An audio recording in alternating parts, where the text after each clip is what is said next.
Howdy gamer, let's talk about the runes for Swain support. Coming into Season 10, Swain's support's kind of fallen off as he functioned kind of like a pretty high damage like lane bully in Season 9 and then was obviously comboed the best with Draven AD carry.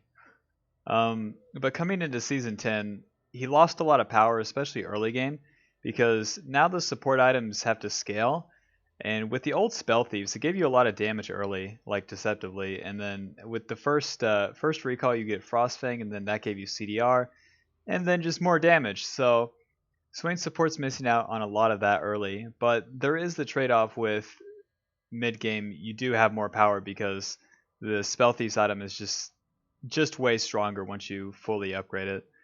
So Swain's support still has its place, but his role is kind of shifted, and without Draven as his AD, or maybe another mage support that would have CC for him, he really doesn't function that well, as if you don't have the CC to set Swain up for his passive, then he's not that effective as support because there's champions that just do his job better in the laning phase, and then if he's not like winning lane, then he's not even close to dominant mid game.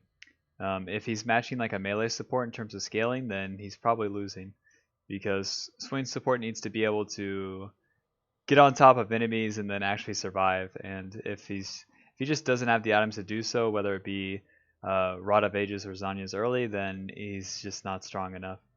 So anyways, the runes, the keystone we're going to be going with is Electrocute. Electrocute is pretty easy for Swain to proc. If you land your E, it passes through them and then connects with them, and then whenever you pull, that can be a proc. A 1 auto attack Q E can be a proc. A EW auto EWQ. Basically, like any times you're landing your E, you're going to be proccing Electrocute just from your other sources. You could even land it from a W auto Q. But I mean, like realistically, yeah. So anyways, Electrocute, whenever you hit a champion with 3 separate attacks, so an auto attack plus any variation of your abilities, within 3 seconds you deal bonus adaptive damage. So this is only on a 20-second cooldown about, and basically anytime you're going to be looking for your E in lane, this is probably going to be up, so long that you're not overdoing it in the laning phase. Come mid game, the downside of Electrocute is that it can only be procced onto one target. So if you're using this on the tank support, it's not so good. So you do have to be pretty mindful of like how you're spinning the Electrocute.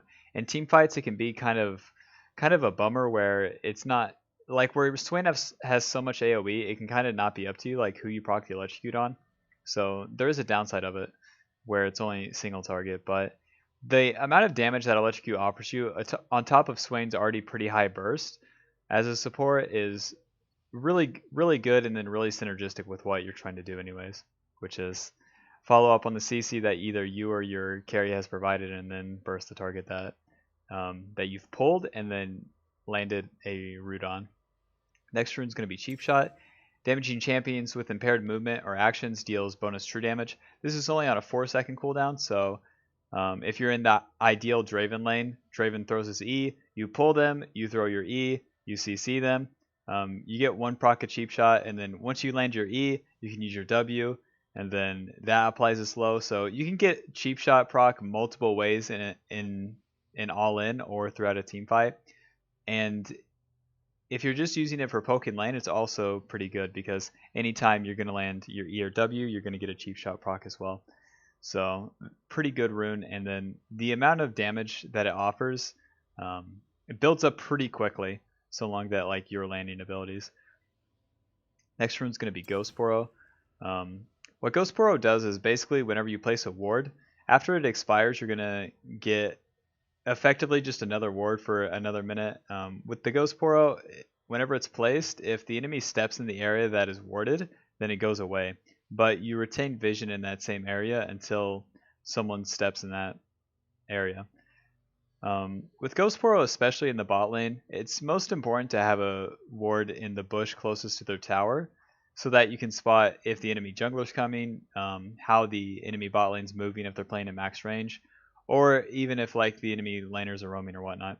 So with the Ghost Poro, you extend the duration of time that you have vision on that area, And then you also get rewarded with ability power just for placing wards. So come mid game, you're probably going to have around 30 AP from this because that's where it maxes out at.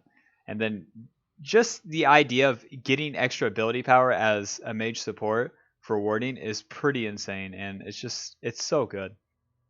Next rune is going to be Ultimate Hunter.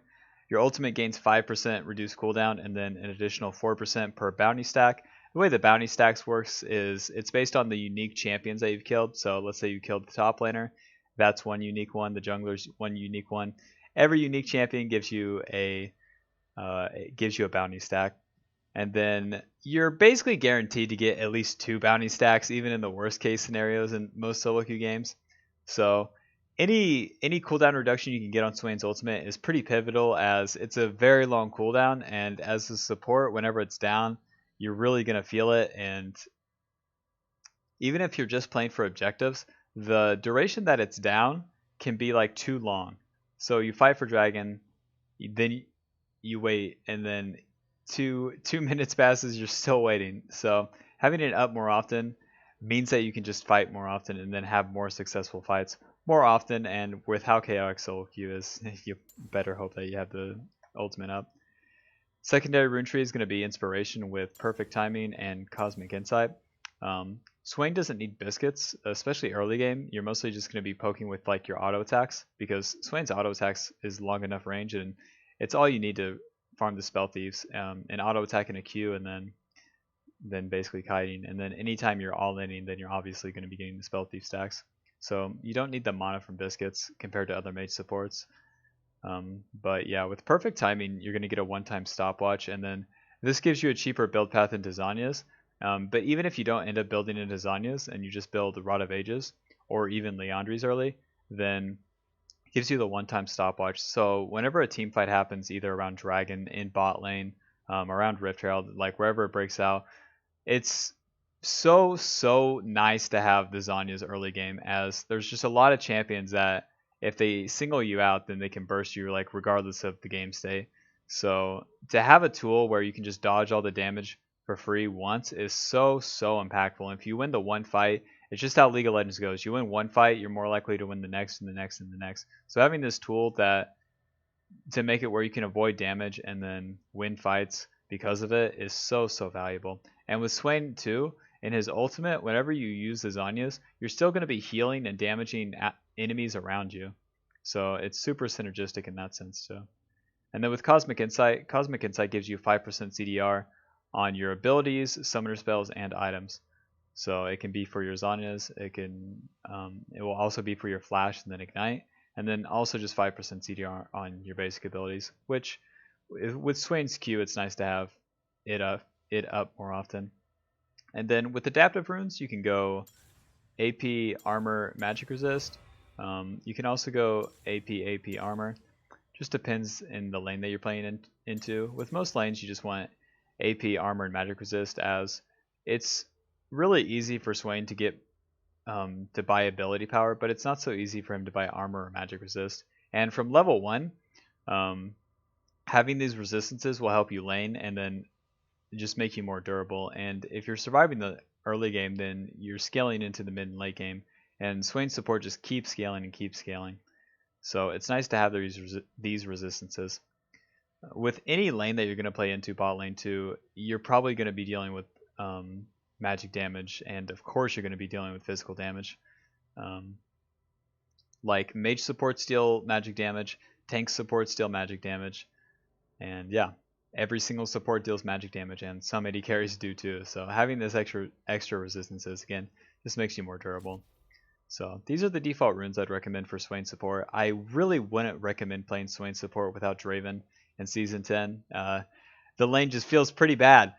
Otherwise, you're kind of just like a gimped version of like Xerath or Zyra at that point. So, but Swain does have his place with Draven. So these are the runes I recommend with Swain. The only variation would be Revitalize and Bone Plating in lanes in which the enemy would also be playing a weak support, like something like Bard, where they're taking one auto trades with you. You're winning if you have Bone Plate, and then when Revitalize has obvious synergy with Swain's healing.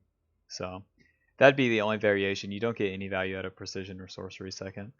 So if you have any questions, leave them in the comments. I answer literally all of them. And if you're interested in some support gameplay, check out my stream, twitch.tv/SawyerNelson. I'm not playing Swain. Don't ask me to. Dude.